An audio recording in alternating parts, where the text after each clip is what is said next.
قرآن و حدیث کی روشنی میں یہ دعائیں آپ حضرات کی خدمت میں پیش کی جا رہی ہیں۔ ان چھوٹی چھوٹی دعاؤں کو اپنی روزمرہ کی زندگی میں اپنائیں، عمل میں لائیں اور بچوں کو بھی یاد کرائیں۔ جزاک اللہ خیرا۔ بسم اللہ الرحمن الرحیم۔ السلام علیکم ورحمۃ اللہ وبرکاتہ۔ ناظرین، آج ہم آپ کو نیند نہ آنے پر پڑھنے کی دعا کے بارے میں بتائیں گے۔ حضرت زید بن ثابت رضی اللہ عنہ نے نبی کریم صلی اللہ علیہ وسلم سے بے خوابی کی شکایت کی تو آپ صلی اللہ علیہ وسلم نے یہ دعا بتائی، جس کو پڑھنے کے بعد ان کی شکایت دور ہو گئی۔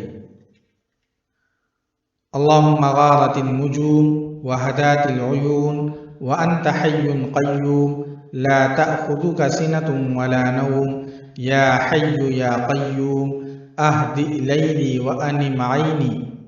ایک مرتبہ پھر سن لیجئے۔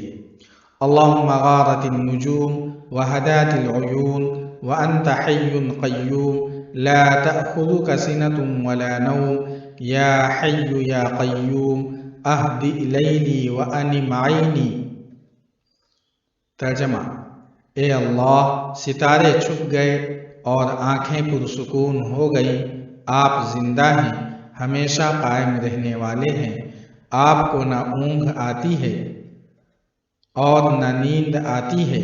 اے ہمیشہ زندہ اور قائم رہنے والے، اس رات کو مجھے آرام دیجیے اور میری آنکھوں کو سلا دیجیے۔ اس ویڈیو کو ثواب کی نیت سے زیادہ شیئر کریں۔ والسلام علیکم ورحمۃ اللہ۔